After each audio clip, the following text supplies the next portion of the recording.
Bom, a acessibilidade que nós chamamos aqui é aquela que se aplica à qualidade física da calçada em si, ou seja, a regularidade desse pavimento, a sua largura, a inclinação adequada e também a existência de alguns componentes que facilitam a circulação das pessoas com deficiência, como por exemplo a sinalização podotátil, que nesse caso aqui não existe, mas a existência de rampas nas esquinas para a passagem de cadeiras de rodas e de pessoas com carrinhos de bebê, mas também avaliar se não existem barreiras como lixeiras, como outros objetos, outros equipamentos que atrapalhem a circulação das pessoas. Nesta avaliação, assim como em todas as avaliações que nós vamos fazer ao longo deste ano de 2018, nós vamos trabalhar com trechos de 100 metros, são trechos de um quarteirão e, de preferência,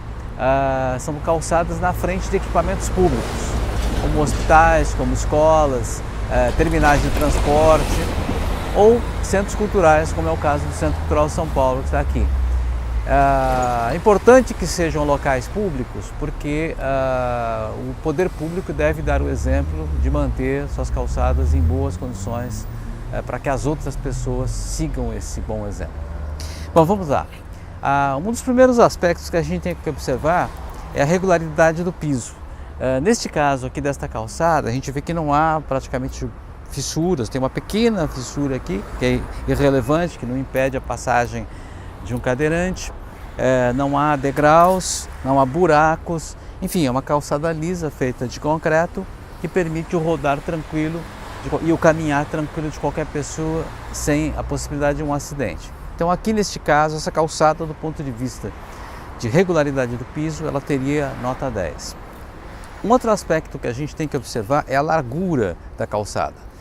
Ou melhor, inicialmente é observar a largura daquilo que a gente chama de faixa livre. O que é a faixa livre? É a faixa por onde transitam as pessoas, que é a faixa que está entre o limite da edificação, no caso aqui essa mureta, e o canteiro de árvores aqui nesse caso. Poderia ser a própria guia da rua, poderia ser uma lixeira, mas enfim, a faixa livre.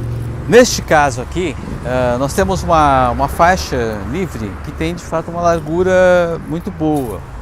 Uma medição rápida aqui vai mostrar que nós temos 1,70 m. A norma brasileira e os manuais de calçadas indicam que ela deve ter no mínimo 1,20 m. 1,70 m passa folgado, então também nesse aspecto de largura essa calçada teria nota 10. Outro aspecto a observar é se não há barreiras que impeçam a passagem dos cadeirantes ou das mães com seus carrinhos ou de uma pessoa com uma mala com rodinhas. Nesse caso aqui também não há nenhuma barreira, dizem que a faixa livre está absolutamente desimpedida, então também teríamos nota 10 aqui nesse aspecto. Além da regularidade, da largura da faixa livre e da inexistência de obstáculos, um dado importante é a inclinação da calçada. É muito comum que as pessoas coloquem as rampas de acesso às garagens nas calçadas. Então você acaba tendo calçadas inclinadas assim, que torna muito difícil caminhar. A pessoa tem que se inclinar, pode cair, pode escorregar no caso de uma chuva. E para uma pessoa com deficiência ou um idoso, torna o caminhar uma coisa quase impossível. Aqui a gente tem uma inclinação que está em torno de 2%, a inclinação 2%, uma inclinação em torno de 2 a 3 graus aqui nesse caso. Então é uma inclinação praticamente invisível, ela só serve para a água correr para o lado da rua, mas ela não impede o caminhar, então tem que se observar esse aspecto também. Agora estamos aqui ainda na Rua Vergueira, em São Paulo, porém no outro lado da rua, em frente a instalações do Poder Judiciário, do Tribunal de Justiça de São Paulo. A condição aqui é bastante diferente, embora a largura da calçada seja uma largura adequada, ela tem aí alguma coisa como 5 metros e a faixa livre teria alguma coisa aí como 4 metros, a gente nota o seguinte, que o pavimento está completamente destruído, cheio de imperfeições e o que dificulta as pessoas rodarem com uma cadeira de roda, ou mesmo com um carrinho de bebê, ou mesmo com uma mala de viagem. Nesse ponto aqui, nesse local, então, nós, apesar da largura, apesar das boas condições de construção, o pavimento, a regularidade do pavimento teria nota 0. Esse trecho de calçada, por exemplo, que é um trecho que continua tendo uma largura muito boa, mas está muito maltratado pelos vários cortes, pela instalação de caixas de equipamentos de eletricidade e de comunicações, que fazem com que ela esteja cheia de fraturas, enfim, problemas que impedem uma pessoa com deficiência de andar, um idoso de andar. Para piorar a situação, você tem uma rampa que foi colocada ali, uma rampa de acessibilidade, que deveria se comunicar com essa rampa, uma outra rampa de acessibilidade que está aqui, muito mal construída, mas que também se torna um obstáculo para uma pessoa que tem uma deficiência visual ou alguma coisa desse tipo. Então, aqui, do ponto de vista de regularidade do piso, a nota seria 0. E essa rampa de acessibilidade aqui teria no máximo uma nota 3.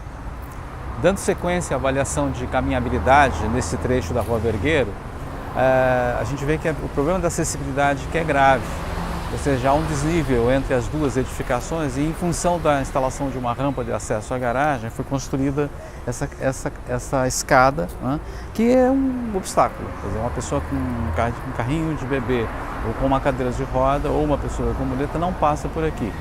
Um deficiente físico, um deficiente visual teria muita dificuldade de atravessar. Para piorar, a área que tem uma rampa, teria uma rampa que está fora, né, que está fora da área chamada área livre. Mas para piorar, ainda você colocou essa lixeira aqui, que impede a passagem. Então, do ponto de vista da existência do obstáculo, esse trecho tem nota 0, com louvor, um 0 com louvor.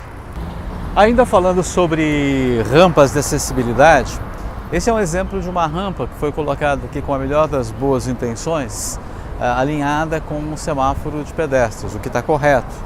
Mas o desenho da rampa e a manutenção dela estão muito fora dos padrões das normas brasileiras. Além disso, enfim, a falta de manutenção fez com que uma das placas podotáteis se desprendesse, o que pode fazer com que, em vez de ser uma rampa de acessibilidade para facilitar a passagem, ela acabe provocando um acidente, uma queda para uma pessoa idosa ou uma pessoa que tem uma deficiência visual. Então, essa aqui seria uma rampa de acessibilidade que teria nota 3.